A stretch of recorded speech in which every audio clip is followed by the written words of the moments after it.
I didn't notice the shine at first. In winter light, the Yucatan limestone throws back a kind of opal glare that makes you blink and squint, and after a day of hauling spoil out of a crawl space, you can talk yourself into seeing halos around anything. But when I brushed the underside of that paving stone, square, hand-finished, fitted tight as a hymn between its neighbors, something caught the sun and held it. Not mica, not pyrite, not the skittering glitter you get when quartz bites a trowel. A speck, no larger than a lentil, bright and unmistakably warm in color. Gold.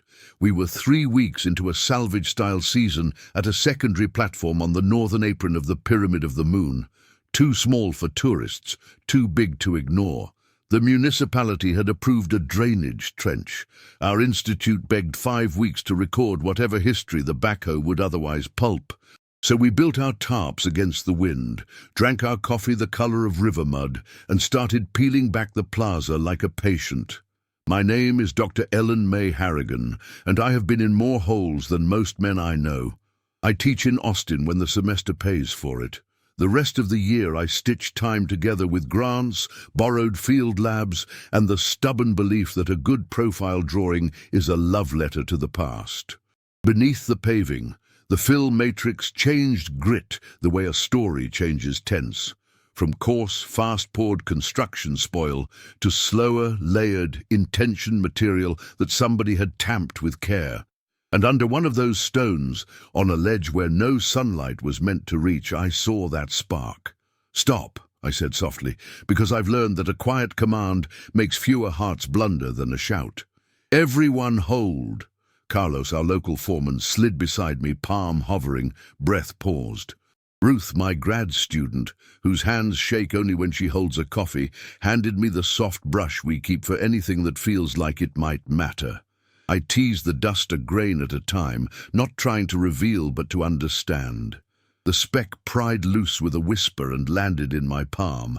A coil, a tiny, elegant coil, no more than 8 millimeters across, its turns close and even, its surface the buttery glow of high-carat metal rubbed with centuries of stone dust.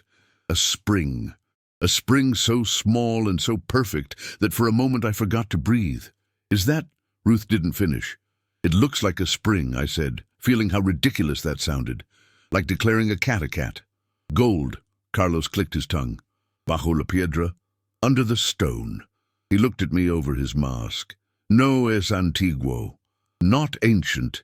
He's right, I thought immediately, and then hated myself a little for the reflex.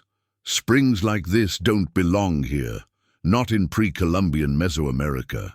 The peoples who built these platforms could hammer gold to leaf so thin it trembled at a breath.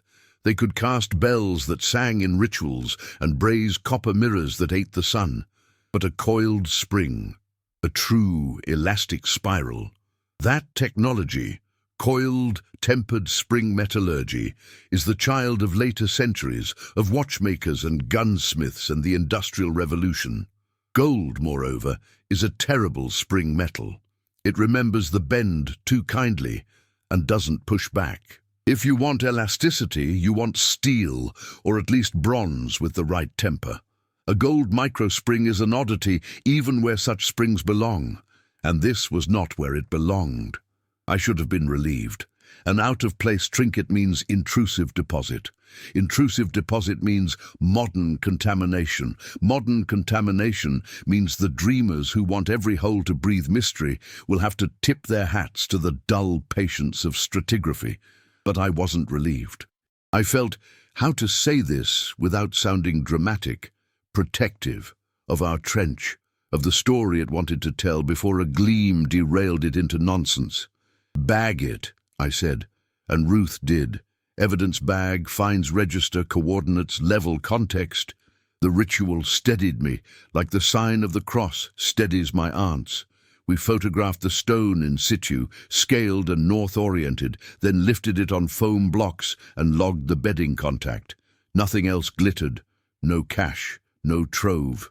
Just that little coil resting in a dust that, by all the rules that have kept me employed, should have been closed 1100 years before anyone in these parts saw a steel spring.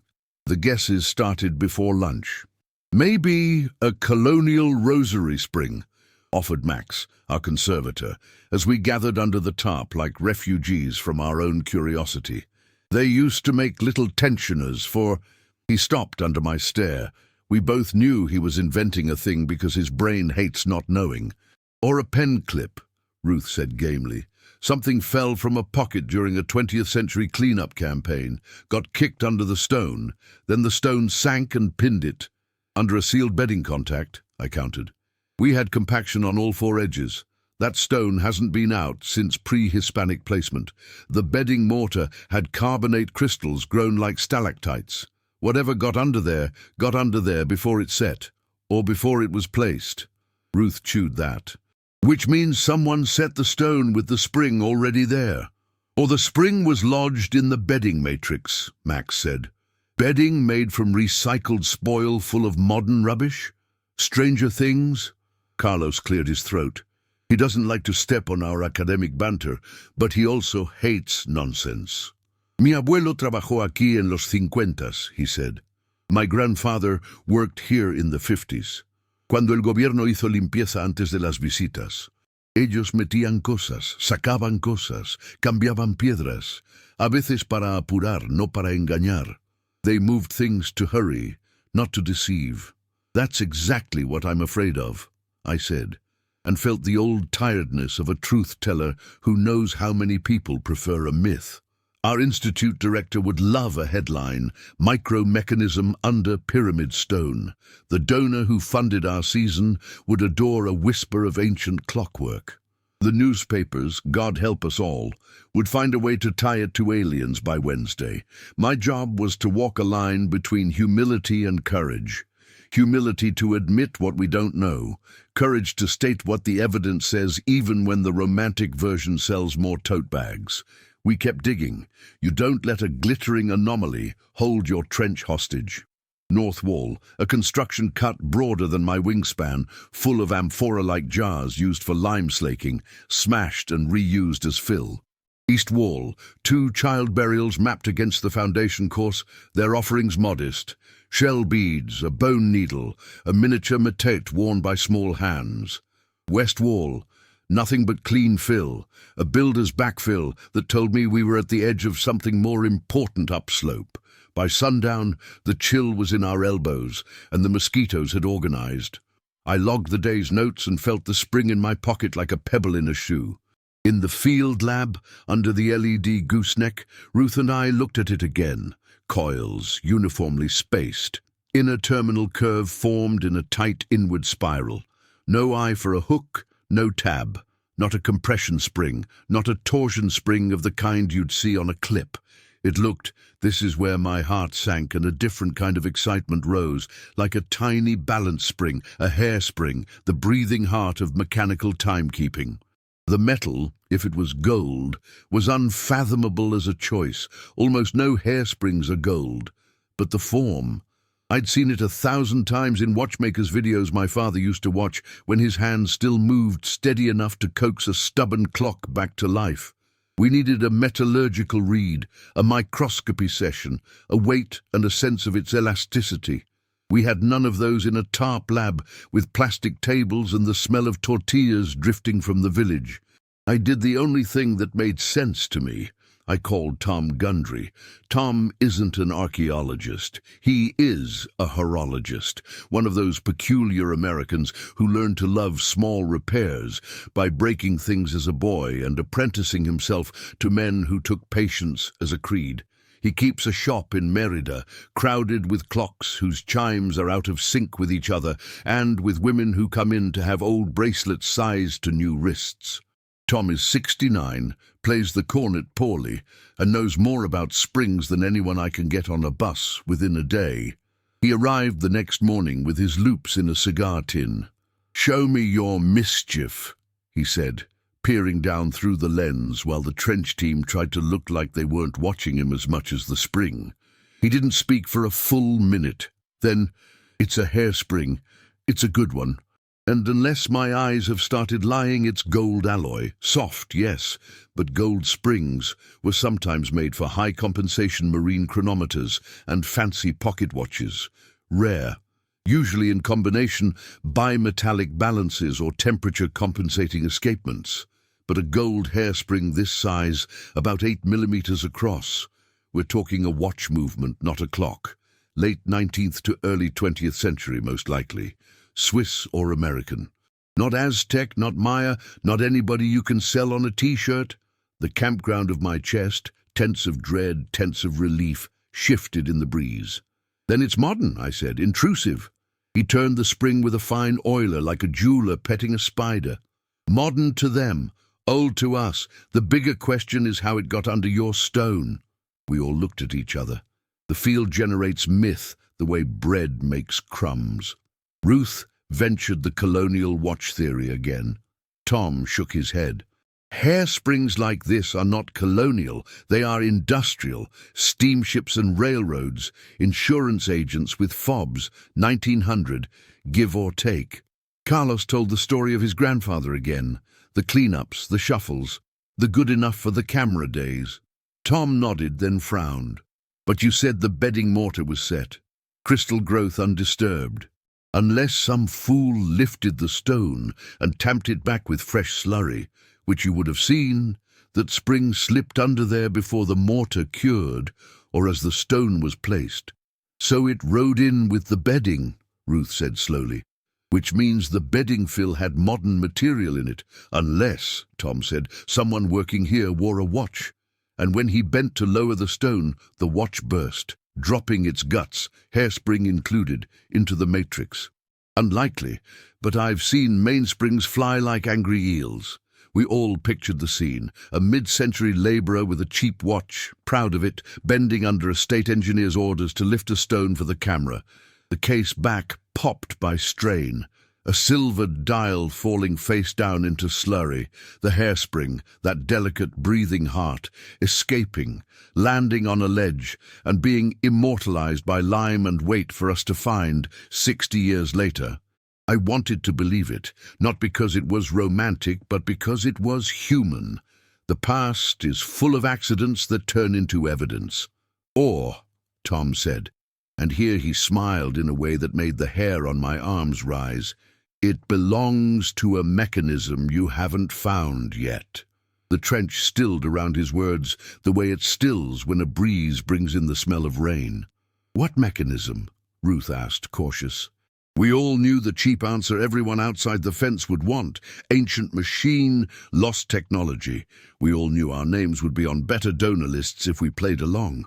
But Tom was not a fantasist. A mechanism someone modern built, he said. A device, a timekeeper, a detonator, a trip shutter, something with a balance wheel that someone tucked into a stone course where it would be protected. He glanced up at the platform. If a looter wanted to leave a time delay camera or a trigger, if a surveyor built a timer to record vibration, you'd expect a hairspring. Gold, though. That suggests care, expense, purpose. We stared at the innocuous plane of our lifted stone, as if it might confess. All morning I had been rehearsing the press talk that would kill the magic cleanly. Now a different duty flared, not to declare an answer before I'd asked a better question. What mechanism was it built to drive? I repeated, tasting the words. Outside the fence, tour buses sighed and belched. Inside the trench, our breath synchronized in that way dig crews do when they recognize that the hole just got deeper, in the best and worst sense. We turned back to work, slower now, seeing deeper. The little gold spring sat in its bag on the lab table like a pupil that had yet to blink. We found the first piece of the answer at dusk, when the wind changed and the shadow along the north wall lengthened enough to make machine marks visible where we would have sworn there were none. A notch, a drilled notch, hidden in the bedding joint under a lip of stone, a notch with a tiny brass pin still glued in place by the fossilized smear of lacquer.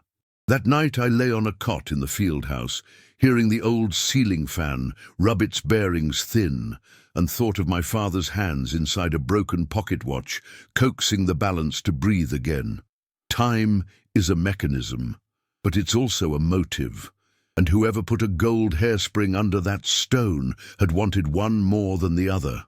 By morning, the notch yielded to persuasion, not with a chisel or a pry, no, with acetone, patience, and Max's ability to talk to adhesives as if they were moody cats. He softened the old lacquer and teased the brass pin free, a millimeter at a time, while I logged location and Carlos counted breaths. The pin came out with a satisfying pop, no louder than a fingernail off a guitar string. Behind it, in the drilled recess of the bedding mortar, lay a sliver of glass and a smear of dried shellac. Not ancient, deliberate, modern. "Somebody mounted something here," Max said, holding up the pin with tweezers. "Bracket? Retainer?" Tom bent close. "Or a pivot?" He gave me the look men give when they want permission to try the fun thing. I nodded. He unfolded from his bag a tiny lamp and a mirror, the kind he uses to peer under balance cocks, and angled the light into the recess. "There's a second hole, parallel, and a groove, purpose cut, leading into the bedding seam." "A slit for a wire," Ruth said. "Or a silk thread," Tom murmured. His eyes had gone somewhere else, to workbenches and sketches and the joy of making small things do precise work. We opened the next stone to the west, twins in size and placement. There, under a lip, the same groove, the same drilled holes, the same lacquer ghosts, like the shadow of a hand on a wall after a flashbulb. On the third stone, nothing.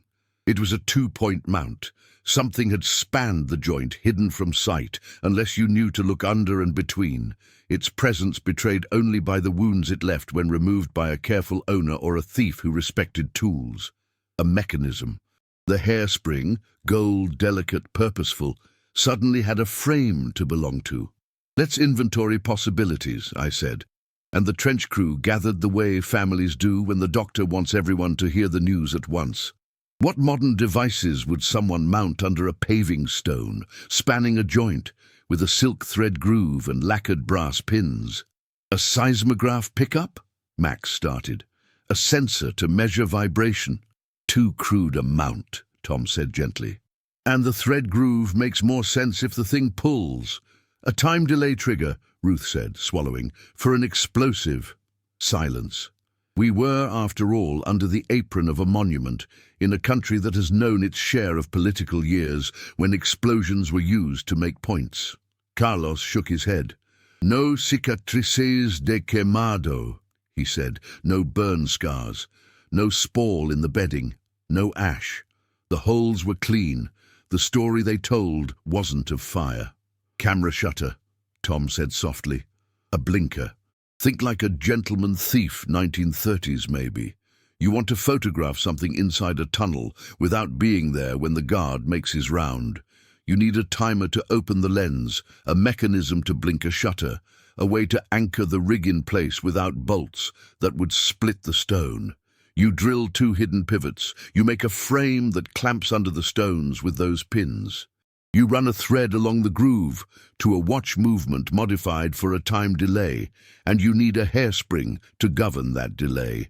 Gold hairspring. Perhaps not necessary, but perhaps what your watch had if you were rich, or perhaps chosen for resistance to corrosion in damp stone joints. Your camera blinks once, twice. You retrieve it the next night. "Photograph what?" Ruth whispered. And she wasn't thinking of treasure, she was thinking of right and wrong, of the enormity of turning a place of ancestors into an object in a glass case 3 countries away. "Whatever a looter wanted to sell," I said. "Or," and here my throat tightened because complexity is humanity's truest signature, "whatever a scholar wanted to document without a permit. We are not pure in our lineage." Carlos's jaw worked. "Mi abuelo dijo que algunos ingenieros venían con cajas y tripiés de noche," he said. "My grandfather said some engineers came with boxes and tripods at night. Decían que era para el estudio. A veces dejaban dinero a los jefes, a veces no. We set up an experiment. Tom, whose eyes were glowing in a way that made him look decades younger, sketched the skeleton of a frame that could hang under 2 stones and hold a pocket watch movement cannibalized into a timer. Ruth 3D printed. On the rattly little printer she brings to camp for teaching kids how to make artifact supports, a mock bracket sized to the pinholes. Max cut silk thread from a roll he keeps for gentle ligatures. We raided the village market for a tin soldier camera, one of those disposable tourist toys, and stripped it to its shutter. Tom's cornet case yielded a 1920s Illinois pocket watch whose movement he had been meaning to service. He put it on the table like a surgeon laying down a scalpel. "Before anyone faints," he said, "this isn't sacrilege. This watch is a donor, cracked jewel, rust in the 3rd wheel. It deserves one last job. I can rig it to pull a thread after a fixed interval. The hairspring," he looked at me, "in our case was missing because whoever used it probably lost one and replaced it from a donor. Or it got spat when the case back popped. Or if we're very lucky, the mechanism is still here, somewhere along this joint, minus its heart." We mounted the mock frame under 2 stones beside the trench, in the same geometry as our holes. We ran the silk thread through the groove, tied it to the tin shutter. Tom modified the watch movement with the sort of tenderness one reserves for an animal with a broken leg. He removed the hour wheel, kept the escapement alive, rigged a snail cam to a lever that would pull the thread when the balance had breathed its allotted breaths. He wound it. We all held our breath, ridiculous apes with doctoral degrees, while a machine made in 1923 on a bench in Illinois counted seconds a century later under a Mesoamerican sky. The click sounded like etiquette, discreet, apologetic, efficient. The shutter blinked. The thread went slack. Tom wiped his eyes. "Now imagine a real camera," he said, "with a plate, not this toy. The bracket would need to be more substantial, but the principle holds. Your holes are pivot points. Your groove is a thread run. Your gold hairspring, if the builder was particular, if they wanted temperature stability, if they loved nice things, would be the heart." "Which means," Ruth said, "we're looking for more than holes. We're looking for impressions, micro-scratches on the stone where a plate frame slid in and out. Maybe even lacquer smears along the joint." "Lacquer like we saw on the pin," Max said. His voice had the calm of a man who loves when a hypothesis asks to be tested. What followed looks unheroic in the telling, because it was. 3 days of crouching under a tarp with angled light, magnification and cotton swabs reading stone like braille. We found lacquer ghosts in 3 more joints along a line that made sense if you think like a person trying to photograph a sealed niche without breaking it. We found a paper fragment, no larger than a fingernail, lacquered to a bedding sliver. When teased free and moistened, it bore a trace of gelatin emulsion like the edge of a photographic plate. We found 1 more pin, brass, with lacquer. And we found, at last, 2 inches from our first hole, wedged in the mortar where the groove bent, a steel fragment shaped like the foot of a small clamp. Not ancient, not alien, not miraculous, ingenious, human, and modern enough to implicate people whose names might still sit on library shelves. I drafted the report like a woman walking a rope across a canyon. The archaeology said what the archaeology said. The paving stones were ancient. The bedding joints had been altered by a modern bracket system. The gold microspring we recovered was consistent with a watch hairspring used in a time delay mechanism. We could not name the builder. We could not prove intention beyond function. But we could say, with a caution that felt like both humility and defiance, that the mechanism had been built to drive a timed shutter, a photographic or trigger device, installed under a pyramid stone by modern hands. "Can't we leave out watch and just say microspring?" the Institute director asked, eyebrows knitted, donor dinner on his calendar. "Let the public imagine." "No," I said, "they will imagine the wrong century." "Exactly," he said, then remembered whom he was talking to and smiled as if we could both be right. Tom returned to Merida with the brass pin in his pocket and the look of a man who has seen his own craft reflected in a mirror from a crooked angle. "I don't like the idea of thieves," he said to me as we loaded him into the taxi, "but I like the idea of craft. Whoever did this knew how to make time do work quietly. That's a thing to notice." The story broke anyway. Someone on a tour bus with a long lens had photographed our trench and added a caption about ancient gold spring mechanism. The morning talk shows did what they do, polish speculation until it shone so bright it blinded. My inbox filled with accusations of cover-ups and invitations to confess. A man with a podcast wrote that governments fear the truth about Mesoamerican computers. Ruth suggested we go to the market and buy extra limes for our beers. I suggested we do our jobs. We held a small press call at the fence.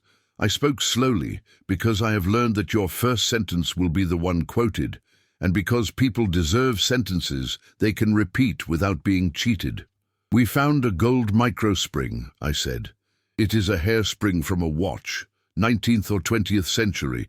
We found lacquered pins and drilled holes consistent with a modern bracket placed under stones by people who did not want their work to show. We believe they used a time delay mechanism, likely a watch, to drive a shutter or trigger. That's the mechanism it was built to drive, time, captured and made to act. The stones themselves and the plaza they belong to are ancient. The modification is modern. Our job is to tell you both truths at once." A woman my age in the crowd raised her hand. "So the headline is what? That the past is always more recent than we think?" I smiled at her because she had given me the ribbon to tie around the box.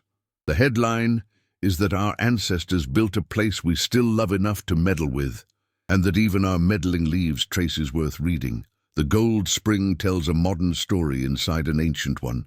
We honor both best when we don't mix them up."